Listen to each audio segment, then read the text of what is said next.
अस्सलामुअलैकुम। फ़ौज़िया cooking corner में खुशामदीद। जहाँ रहें खुश रहें, आबाद रहें, अपनों के साथ रहें। अगर अभी तक आपने मेरे चैनल को सब्सक्राइब नहीं किया तो जल्दी से सब्सक्राइब कर लें ताकि मज़ेदार सी और आसान रेसिपियाँ आप लोगों को आसानी से देखने को मिल सकें। जैसे कि आप स्क्रीन पर देख रहे हैं, टिक्का बोटी की ज़बरदस्त सी रेसिपी मैं आपके साथ शेयर करने वाली हूँ और बहुत ही सिंपल आसान चीज़ें जाएंगी। और सबसे मज़े की बात कि मैं इसमें लगाऊंगी पक्का पपीता। जैसा कि आपने देखा है, अब आप इसको जान भी लीजिए। जी हाँ, बहुत ही जल्दी गलेंगे आपके ये टिक्के, इसकी मैं आपको गारंटी और वारंटी दे रही हूँ। जितनी जल्दी आप जो है वो कच्चे पपीते से इसे नहीं गला पाते, उससे ज़्यादा जल्दी ये इससे गलेंगे। तो पपीता है मेरे पास आधा किलो, आधा पाव। मेरे पास हैं टिक्के 5 किलो। तो अगर आप 1 किलो जो है टिक्के बना रहे हैं तो उसमें आपने 1 किलो में आधा पाव ये पक्का पपीता डाल लेना है। थोड़ा सा मैंने इसे हल्का सा मैश किया है क्योंकि ये थोड़ा सा गला हुआ नहीं था, यानी कि घुला हुआ, तो हल्का सा मैंने इसे घुलाया है। इस तरह से आप भी इसे सिर्फ हल्का सा ही घुलाइएगा, इस तरह से पीसीस में डालिएगा ताकि हम इसे टिक्कों से निकाल भी लें जब इसका काम हो जाएगा ख़त्म।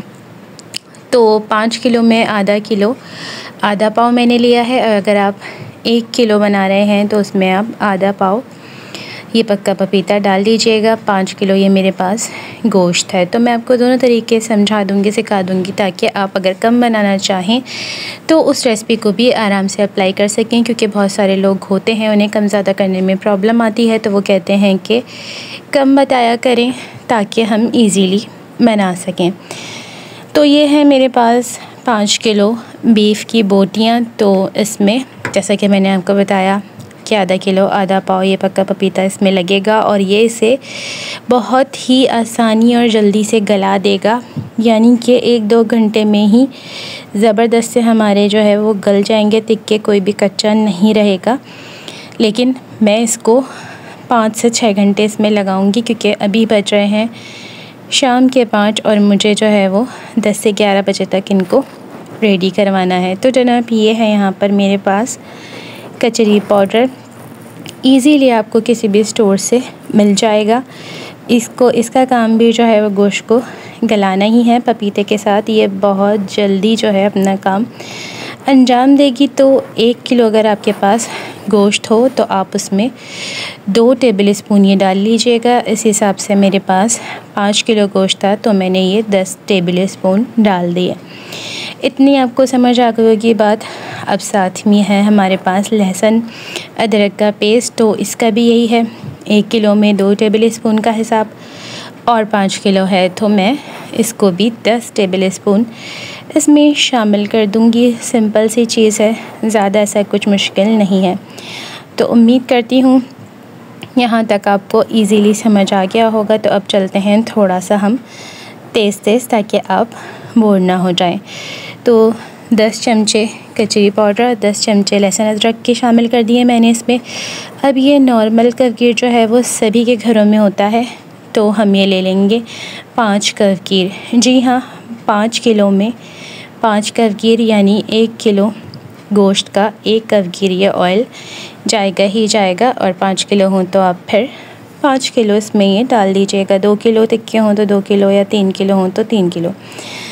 अब जो है ये मेरे पास शान का टिक्का मसाला है। इसके ऊपर लिखा हुआ है कि 1 से 1.5 किलो गोश्त में ये 1 पैकेट जाएगा। तो उस हिसाब से ये 4 पैकेट जो हैं वो 6 किलो गोश्त में लगेंगे, ये 4 पैकेट उनके हिसाब से। मगर मैं इसको 5 किलो गोश्त में लगाऊंगी, यानी कि 1 किलो जो है मैं मसाला जो है, यानी कि 6 किलो गोश्त में ये लगना चाहिए। तो मैंने 1 किलो गोश्त कम रखा है ताकि जो है नमक मिर्च जो है वो बैलेंस आए, क्योंकि इसमें थोड़ा कम होता है। तो अगर हम इस तरह से करेंगे जैसे मैं आपको बता रही हूँ तो बिल्कुल परफेक्ट आएगा आपका, ना ही कम होगा और ना ही कुछ भी ज़्यादा, यानी कि नमक मिर्च बिल्कुल बैलेंस रहेंगी इसमें। 6 किलो मसाले के आपने जो है वो 5 किलो गोश्त ले लिया है और ये 4 पैकेट मैंने इसमें शामिल कर दिए हैं इस तरह से। अगर आपके पास 1 किलो गोश्त हो तो आप 1.5 किलो का पैकेट उसमें 1 से 1.5 जो लिखा हुआ है वो इजीली आप 1 किलो गोश्त में डाल सकते हैं, क्योंकि इनका मसाला थोड़ा सा फीका होता है। और हम अगर कम जैसे लाजमी में डालें, कम गोश्त में, तो वो बिल्कुल परफेक्ट आता है। तो इस सारे मसाले को मैंने आपस में मिक्स किया था पहले अच्छी तरह से, और फिर उसमें वो पपीता और गोश्त जो मैंने पहले लगा के रखा था वो भी सारे मसाले के साथ लगा दिया है। अब हम इसे रेस्ट देंगे 5 से 6 घंटे, और अगर आपके पास कम टाइम हो तो आप कम टाइम भी दे सकते हैं। अब रात हो चुकी थी और अब हमें छत पर, वहाँ है लाइट थोड़ी सी कम, तो इसे मैंने 2 जगह कर लिया था। और अब मैंने इसमें दही लगा दिया है आधा किलो आधा पाव, यानी कि 1 किलो अगर गोश्त हो तो उसमें आपने आधा पाव जो है वो पक्का पपीता लगाना है। उसी तरह से आधा पाव 1 किलो गोश्त में दही लगेगा, इससे ज़्यादा नहीं। और दही को फेंट कर बिल्कुल भी आपने नहीं लगाना, बिना फेंटे ही आप लगाएंगे। और दही सिर्फ जब लगाना है जब हम बिल्कुल रेडी हों टिक्के बनाने के लिए। मसाले में दही लगा के आपने बिल्कुल भी नहीं रखना, वरना वो इतना पानी छोड़ देगा कि मुश्किल हो जाएगी। तो सब कुछ आप स्क्रीन पर देख चुके हैं, साथ ही मैं आपको समझा चुकी हूँ। और कोयले जलाकर ज़बरदस्त से ये टिक्के लगाकर हाथ के हाथ दही इसमें लगाकर हमने जो है वो तैयार कर लिए हैं मज़ेदार से टिक्के।